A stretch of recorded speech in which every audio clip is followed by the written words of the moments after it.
বাঙালির প্রতিটি আবেগে, বিরহে কিংবা উৎসবে যার গান আমাদের ছায়ার মতো সঙ্গী, সেই রবীন্দ্রনাথের সুরসৃষ্টি নেপথ্যে লুকিয়ে আছে এক বিস্ময়কর রহস্য বা ইতিহাস।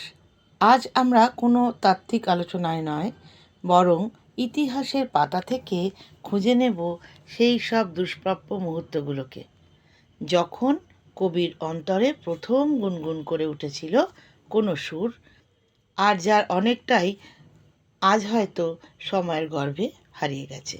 আসুন আজ ফিরে দেখি রবীন্দ্র সুর সৃষ্টির সেই অলৌকিক একটি গল্পকথা বা যাত্রাপথ।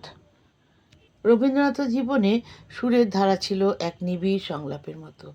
জীবন স্মৃতিতে তিনি অকপটে স্বীকার করেছেন, শৈশব থেকেই তাদের পরিবারের গান চর্চার এমন এক গভীর আবহাওয়া ছিল যে অতি সহজেই গান তার প্রকৃতির গভীরে ঢুকে গিয়েছিল। তবে তার শিক্ষার ক্ষেত্রে একটি অসুবিধা ছিল। চেষ্টা করিয়া গান আয়ত্ত করার উপযুক্ত অভ্যাস না থাকায় তার শিক্ষা কোনোদিন পুরোটা সম্পূর্ণ হয়নি। তিনি অর্জিত জ্ঞানের চেয়ে বেশি গুরুত্ব দিতেন তার এক বিশেষ অন্তর্দৃষ্টিতে, যার প্রতিফলন আমরা তার প্রতিটা গান এবং সৃষ্টিতে পাই। যাই হোক, বিস্ময়কর বিষয় হলো 60 বছরের সঙ্গীত জীবনের 2000-এরও বেশি গান সৃষ্টি করলেও একই সত্য, সকলই সত্য। এই গানটি ছাড়া তার হস্তে লেখা অন্য কোনো গানের স্বরলিপির খসড়া আমরা পাই না। তিনি সুর করতেন কিভাবে? হারমোনিয়াম বা পিয়ানোর সাহায্য ছাড়াই কেবল গুনগুন করে গেয়ে তিনি সুরের রূপ দিতেন। আর তারপর চলত এক অস্থির প্রতীক্ষা, যতক্ষণ না উপযুক্ত কাউকে ডেকে তার গলায় তুলে দিচ্ছেন বা স্বরলিপি করিয়ে দিচ্ছেন। ততক্ষণ কবির উদ্বেগে শেষ ছিল না। ভয় হতো পাছে সুরটি সময়ের ব্যবধানে চিরতরে হারিয়ে যায়। তোষামারু জাহাজের সেই ঝড়ের রাতের একটা গল্প। কবির এই সুরসৃষ্টির রহস্যময় ধারা লক্ষ্য করা যায় 1916 সালের মে মাসে। তোষামারু জাহাজে করে কবি চলেছেন জাপান ভ্রমণে। চিঠিতে ধরা আছে এক আশ্চর্য রাতের কথা। প্রবল ঝড় বৃষ্টির দুর্যোগে জাহাজে কোথাও শোবার জোর ছিল না। কবি দাঁড়িয়ে দাঁড়িয়েই অর্ধেক রাত গান গেয়ে কাটালেন। বৃষ্টির শব্দের সঙ্গে পাল্লা দিয়ে সেই রাতেই জন্ম নিল একটি নতুন গান, ভুবনজোড়া আসনখানি। পরদিন সকালে কবি যখন সেই বেহাগ তেওড়া তালের গানটি সহযাত্রীদের শেখাচ্ছিলেন, তখন এক আক্ষেপ তার থেকেই যায়। তারা কি স্বরলিপিকার হিসেবে যথেষ্ট দক্ষ ছিলেন? সেই দীর্ঘ ভ্রমণে কবি কত যে সুর সৃষ্টি করেছিলেন, তা কি এভাবেই হারিয়ে গেছে বা পাল্টে গেছে? তার হিসেব কেউ জানে না। আবার দেখা যায় মৃত্যুশয্যার এক ঐতিহাসিক প্রেক্ষাপটে সুকুমার রায় 1923 তার শেষ অনুরোধে কবি গাইলেন, আছে দুঃখ আছে মৃত্যু। সুকুমার রায়ের বিশেষ আবদারে, দুঃখ এ নয় সুখ নহে গো, গভীর শান্তি এ যে। গানটি কবিকে দুবার গেয়ে শোনাতে হয়েছিল। অনেকের মতে হয়তো সেই মুহূর্তে কবি নতুন করে সুরারোপ করেছিলেন, যা পরে আর অবিকল খুঁজে পাওয়া যায়নি।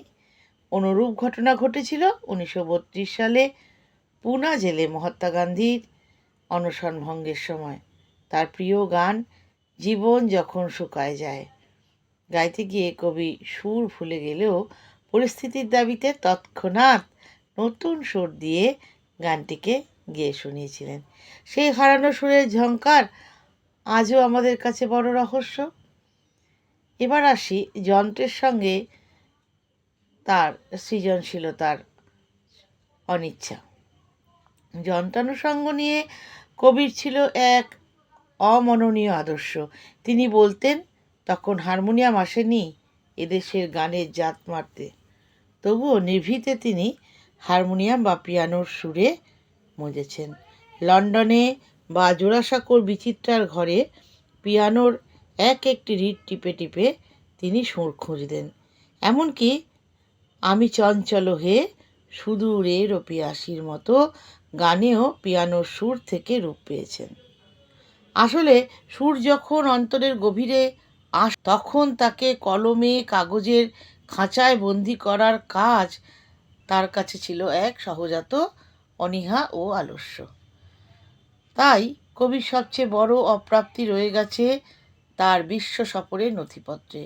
1926 সালের ইউরোপ ভ্রমণের ফ্রয়েড বেগন্স বা রোমা রোলার মতো মনীষীদের সঙ্গে, কিংবা 1929-এ বিখ্যাত বিজ্ঞানী হাইজেনবার্গের সাথে কবির কী অমূল্য আলোচনা হয়েছিল তা লিখে রাখবার কথা কেউ ভাবেনি। আইনস্টাইনের সাথে আলাপের কিছু বিবরণ পাওয়া গেলেও বিদেশের মাটিতে কবির সেই মেধার চর্চাকে যথাযথভাবে নথিবদ্ধ করার আগ্রহ তার সঙ্গীদের মধ্যে দেখা যায়নি। সবশেষে এটাই বলা যায়, রবীন্দ্রনাথের গান নিয়ে তাত্ত্বিক আলোচনা হয়েছে, আজও হচ্ছে, কালও হবে, কিন্তু উপেক্ষিত থেকে যাচ্ছে প্রতিটি সুর নির্মাণের সেই সত্যনিষ্ঠ ইতিহাস। প্রতিটি সুর যখন কবির অন্তরে প্রথম গুনগুন করে উঠেছিল, সেই মুহূর্তগুলো হয়তো কোনো দিন সাদা পাতায় কালো অক্ষরে ধরা ছিল না। বিশিষ্ট সঙ্গীতবেত্তা সুধীর চক্রবর্তীও বলেছেন, যদি কোনোভাবে আজ কবির দেখা পাওয়া যেত, আর যদি একটি মাত্র প্রশ্ন করার সুযোগ থাকতো, তবে তিনি কবিকে শুধু এইটুকুই জিজ্ঞাসা করতেন, আপনি কি করে সুর করতেন? সুর সৃষ্টির এই অলৌকিক রহস্য আজও প্রতিটি রবীন্দ্র সুরের ভাঁজে এক নীরব হাহাকার আর অতৃপ্তিতে মিশে গেছে। আজ এই পর্যন্তই।